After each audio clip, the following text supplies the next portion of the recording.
அனைவருக்கும் வணக்கம். என் தாய் தமிழ் உறவுகளே, இந்த உலகிற்கே உணவளிக்கும் உழவர் குடி பெருமக்களே, என்னுடைய அனைவருக்கும் என்னுடைய பணிவான வணக்கங்கள். என்னை எல்லோரும் வியப்பாக பார்க்கும் இந்த தருணத்தில் நானும் உங்களை பார்ப்பதில் பெரும் மகிழ்ச்சி அடைகிறேன். சரி சரி, மகிழ்ச்சியெல்லாம் இருக்கட்டும், நீர் யாரப்பா என்றுதானே கேட்கிறீர்கள். சொல்கிறேன்.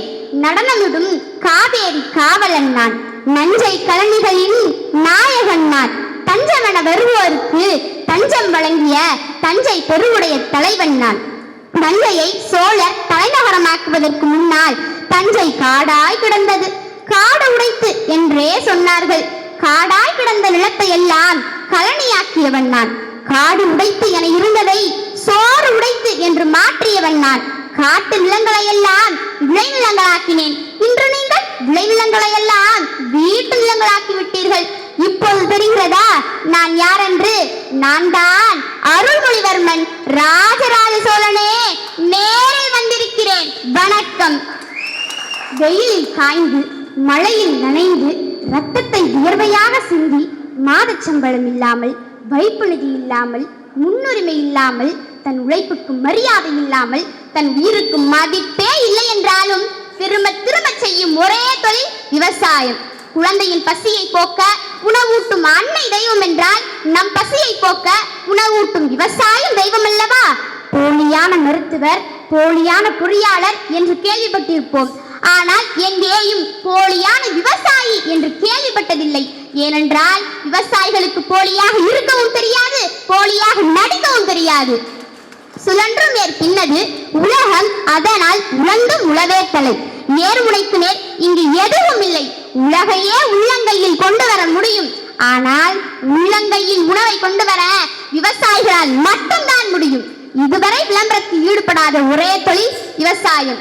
படித்தால்தான் வேலை, கை நிறைய சம்பளம் என்று சொல்லித்தரும் சமூகம் வைத்தால்தான் சோறு என்று சொல்லித்தர மறந்துவிட்டது தானே.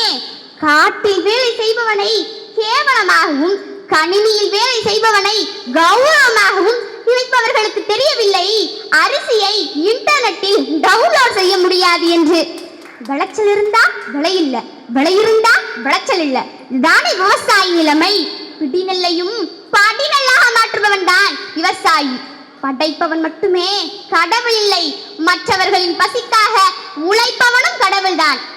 ஏற்பிடிப்பவன் இல்லையே என்றோ அழிந்திருக்கும் இந்த உலகம் பட்டினி என்ற ஒற்றை வார்த்தையால். நீரும் சோறும் ஒரு நாள் தங்கத்தின் விலையை விட அதிகமாக உயரும். அப்போது தெரியும் விவசாயத்தின் அருமை என்னவென்று. வேளாண்மை செய்வது சிறப்பு, அதுவும் இயற்கை வேளாண்மை தான் செய்ய வேண்டும் என்று நம்முடைய ஐயா நம்மாழ்வார் சொல்றார் பாருங்க. தண்ணீர் என்றால் 10 நாளில் புழு வைக்க வேண்டும். பழங்கள் என்றால் குறிப்பிட்ட நாட்களில் அழுகி நாற்றம் எடுக்க வேண்டும். காய்கறிகள் என்றால் சில நாட்களில் சொத்தையாகி புழு வைக்க வேண்டும். நவதானியங்கள் என்றால் கொஞ்ச நாளில் வண்டு வர வேண்டும். ஆனால் 3 மாதம் ஆனாலும் புழு வைக்காமல் இருக்கும் கேன் வாட்டர் எப்படி நல்ல தண்ணியாகும்? ரிலையன்ஸ் பிஸ்கலிலும் மெகா சூப்பர் மார்க்கெட்டிலும் கெடாமல், அழுகாமல், இளமை மங்காது பளபளப்பாக விற்கப்படும் காய்கறிகள், பழங்கள் நல்ல தரமான பொருட்களா? கிடையாது. எது கெட்டு போகிறதோ, எது புழுவண்டு வைக்கிறதோ, எது அழுகி நாற்றம் அடிக்கிறதோ, எது ஊசி போய் வீணாய் போகிறதோ அவைகள் மட்டுமே நல்ல தரமான தீங்கில்லாத உணவுப் பொருட்கள். உழுது விதைத்து அறுவடை செய்து இந்த உலகத்திற்கே சோறு போடுபவன் தான் இந்த உலகத்தில் உயர்ந்தவன். அவன்தான் விவசாயி. தக்காளி விலை ஏறிவிட்டது, வெங்காய விலை ஏறிவிட்டது, பீன்ஸ் விலை ஏறிவிட்டது. இவைகள் தான் பொதுமக்களின் தினசரி குமுறல். இது மட்டுமா? என் மகனை இன்ஜினியர் ஆக்குவேன், என் மகளை டாக்டர் ஆக்குவேன், கலெக்டர் ஆக்குவேன் என்று கூறும் பெற்றோர்கள் தங்கள் பிள்ளைகளை வேளாண் துறை வல்லுநர் ஆக்குவேன் என்றும் விவசாய ஆக்குவேன் என்றும் ஏன் கூறுவதில்லை? எளியவர்களை கேள்வியால் துளைக்கும் நீங்கள் இதர கார்ப்பரேட் பொருட்கள் விலையேறினால் மட்டும் அமைதியாக இருப்பது ஏன்? ஒரு வீடு வரைந்தால் அதன் அருகே மரம் வரைய வேண்டும் என்று சிறுவர்களுக்கு கூட தெரிகிறது. எல்லாம் தெரிந்த மனிதர்களாகிய உங்களுக்கு தெரியவில்லையே. தெருவோரம் காய்விற்கும் வயதான தாய்மார்களிடம் பேரம் பேசும் மக்களே, பல்பொருள் சாயம் பூசி விற்கும் பழங்களும் காய்களும் விளையாட்டம் பற்றி ஏன் கேள்வி கேட்க ஆசிரியர்கள், மருத்துவர்கள், வணிகர்கள், நடிகர்கள், வழக்கறிஞர்கள், ஓட்டுநர்கள் இப்படி எல்லா தொழில் சார்ந்தவர்களும் வசதியாகவும் வளமாகவும் இருக்கிறார்கள். இவர்கள் வாழ்வதற்கு உயிரோடு இருக்க வேண்டும். இவர்கள் உயிரோடு இருப்பதற்கு தினம் தினம் உணவோடு இருக்க வேண்டும். அந்த உணவை உற்பத்தி செய்து தரக்கூடிய விவசாயி எப்படி இருக்க வேண்டும்? இவர்களை விட பலமாகவும் ஆனந்தமாகவும் மகிழ்ச்சியாகவும் அல்லவா இருக்க வேண்டும். ஆனால் நம் நாட்டில் விவசாயிகள் அப்படித்தான் இருக்கிறார்களா? காலம் அவர்களை அப்படித்தான் நடத்துகிறதா? விவசாயம் செய்பவர்களை எளிதாக பார்க்கும் நிலை மாற்றப்பட வேண்டும்.